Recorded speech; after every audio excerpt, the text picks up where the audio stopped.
قل بفضل اللہ و برحمتہ فبذالک فلیفرحوا هو خیر مما یجمعون۔ کہہ دیجئے کہ یہ اللہ کی فضل اور اس کی رحمت سے ہے، اس پر خوشی مناؤ۔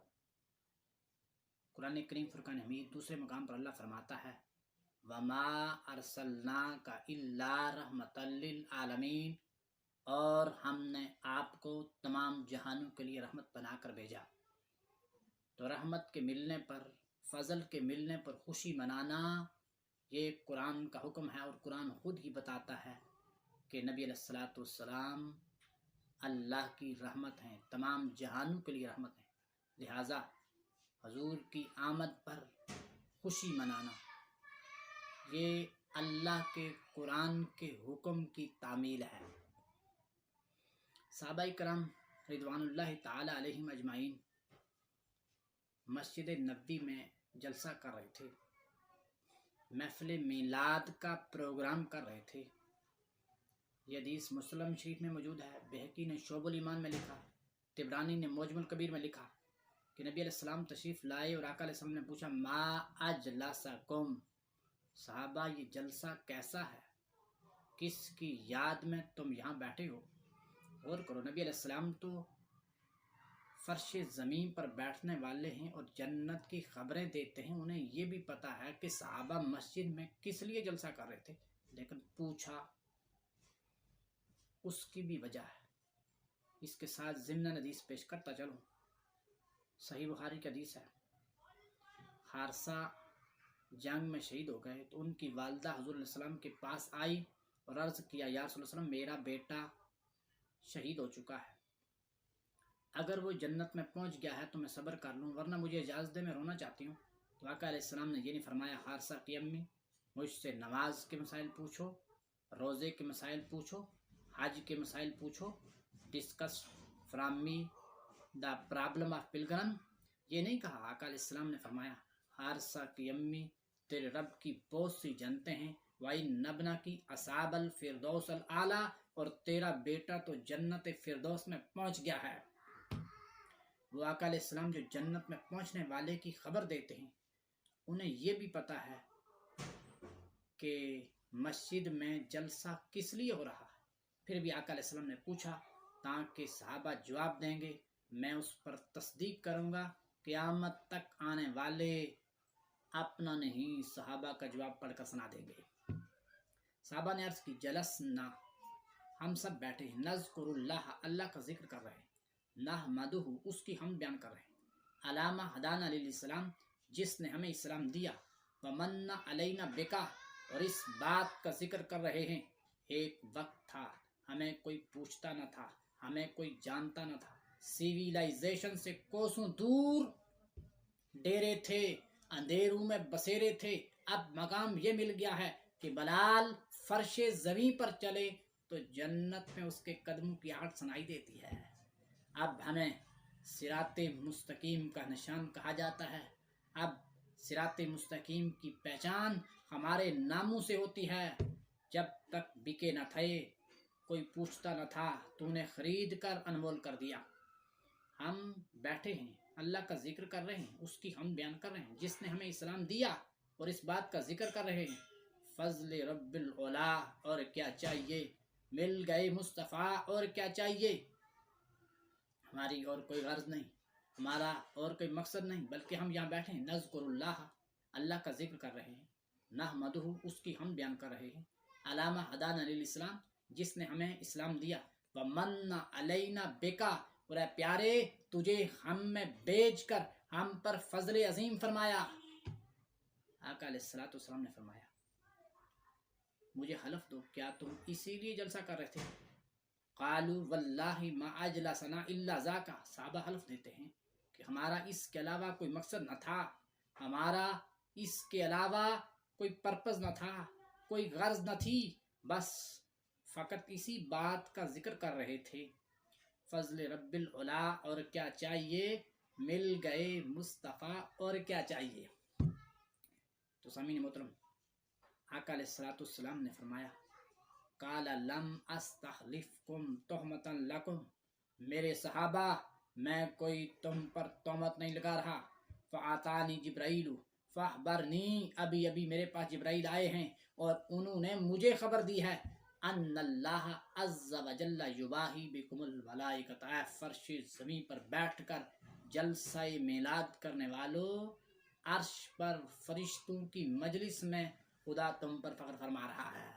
खुदा तुम में से एक एक का नाम लेकर जिक्र फरमा रहा है।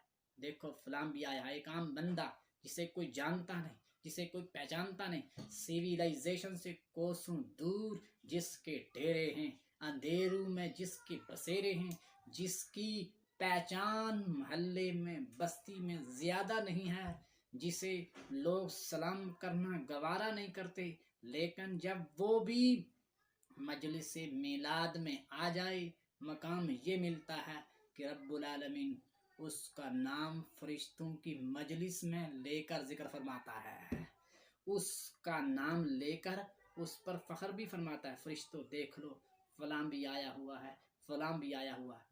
यकीनन ये खुशबख्ती है।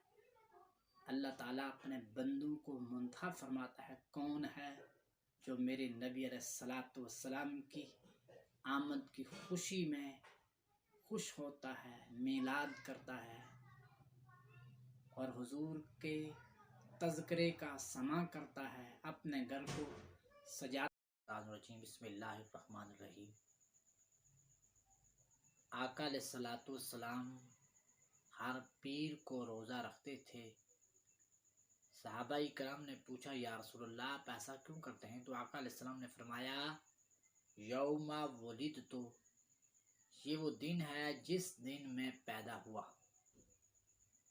तो हज़रत ग्रामी मालूम हुआ आका अलैहिस्सलाम अपना मिलाद खुद भी मनाते थे। ऑब्जेक्शन ये है कि जिस अंदाज से तुम मिलाद मनाते हो, क्या सहाबाई कराम ने भी इसी अंदाज से मिलाद मनाया? तो जवाब अर्ज ये है कि जिस अंदाज से सहाबाई कराम मिलाद मनाते थे, हम उस अंदाज से मिलाद मना नहीं सकते। वो 313 नफूसे कुदसिया थे, पाँव में ज्योति नहीं थी, जिस्म पर लिबास नहीं था, सिर्फ 8 तलवारें लड़ने के लिए थी। दुश्मनों की सफ़ों में घुस जाते हैं, दुश्मनों की सफ़ें तैस नैस करके ये ऐलान करते हैं हुजूर आ गए, और घोड़ों की पुश्तों पर सवार हो जाते हैं। कैसरो किसरा के महल्लात में लर्जा तारी हो जाता है और सहाबा कैसरो किसरा के महल्लात पर पहुंचकर ये ऐलान करते हैं हुजूर आ गए हैं। फतह मक्का के दिन हजरत अब्दुल्ला बिन रवाह रजी अल्लाह ताला अन्हु ने ऊंट की महार पकड़ी हुई थी और नबी अलैहिस्सलाम ऊंट पर सवार थे। हजरत अब्दुल्ला बिन रवाह रजी अल्लाह ताला अन्हु आगे गुजर रहे हैं और ये ऐलान कर रहे हैं, काफिरों हट जाओ, हुजूर आ गए। आका अलैहिस्सलाम मदीना शरीफ पहुंचे तो मदीना की नन्ही नन्ही बच्चियों ने धूम मचा दी, ये गूंज पड़ गई थी, तला अल बद्रु अलैना मिन सनयतिल वदाई वजब शुक्र अलैना मा दा लिल्लाह दाए। यह सहाबा का अंदाज। और जंगे यमामा में 1400 सहाबा इकराम ने अपनी जानों के नजराने पेश किए और ये ऐलान किया हुजूर आ गए हैं। अब किसी जलील की गुंजाइश बाकी नहीं रही। जंगे यमामा में वैशी बिन हर्ब रजी अल्लाह ताला अन्हु ने मुसलमान कज़्ज़ाब को वास्ले जहन्नम करके ये ऐलान किया था कि आका तशरीफ ला चुके हैं, किसी जलील की गुंजाइश अब बाकी नहीं रही। यह सहाबा का मिलाद मनाने का अंदाज। और फिर अबैदुल्लाह बिन जराह रजी अल्लाह ताला अन्हु हुजूर सल्लल्लाहु अलैहि वसल्लम की बारगाह में अपने बाप का सर काट कर लाते हैं। आका अलैहिस्सलाम ने पूछा, अबैदुल्लाह बिन जराह ये किसका सर है? तो अर्ज की हुजूर ये मेरे बाप का सर है, ये आपको गालियां देता था, आपकी गुस्ताखी करता था। वो सहाबा इकराम जो ये नारा लगाते लगाते हुजूर आ गए हैं, यमन से भी गुजर गए, शाम से भी गुजर गए, मिस्र से भी गुजर गए, इराक से भी गुजर गए, ईरान की सरहदों तक पहुंच गए, फिर वो अफगानिस्तान तक पहुंच गए। उनका फकत ये नारा था, हुजूर आ गए, और दुश्मनों की सफों को तहस नहस करते हुए गए। गौर करो, जो अपने बाप का सर हुजूर की बारगाह में ला सकते हैं, जो कैसर किसरा के महलात पर लर्जा तारी कर सकते हैं, क्या वो 10 रुपए की झंडियां नहीं लगा सकते थे? क्या वो फानूस नहीं लगा सकते थे? क्या वो चिरागा नहीं कर सकते थे? भाई उस दौर में कागज मैसर नहीं था, इस तरह का साजो सामान मैसर नहीं था, वरना उनके लिए अब इसका कोई मसला नहीं था। ये हर दौर का एक अपना अंदाज होता है। साहबा ने अपने अंदाज से मिलाद मनाया, हम अपने अंदाज से मिलाद मना रहे। अब देखे ना ताबेइन का अंदाज। हुज़ैफा बिन यमान रजी अल्लाह तआला अन्हु साहबी रसूल हैं। एक ताबी के पास पहुंचते हैं तो ताबी ने पूछा, हुजूर आपने हुजूर के जमाने को पाया है तो आपने क्या किया? तो साहबी रसूल अर्ज करते हैं, हमारे पास जो कुछ था सब हुजूर के कदमों में डाल दिया, अपने पास कुछ बाकी ना छोड़ा। तो ताबी कहते हैं, अगर हम होते ना तो हुजूर का पाँव भी जमीन पर नहीं लगने देना था। हमने तो आका अलैहिस्सलाम को कंधों पर उठाकर रखना था। तो जब साहबी रसूल ने ये सुना तो ये नहीं कहा कि तुम हमसे भी बड़े आशिक हो, बल्कि उन्होंने फरमाया कि आपने मुझे तड़पा कर रख दिया है। साहबा का अपना अंदाज है, ताबीन का अपना अंदाज है। इमाम मालिक रहमतुल्लाह अलैह पूरी जिंदगी मदीने की सरजमीन में जूती नहीं पहनते। पूछने वाले पूछते हैं, आप ऐसा क्यों करते हैं? फरमाया, ये वो सरजमीन है जिसमें मेरे आका अलैहिस्सलाम चला करते थे।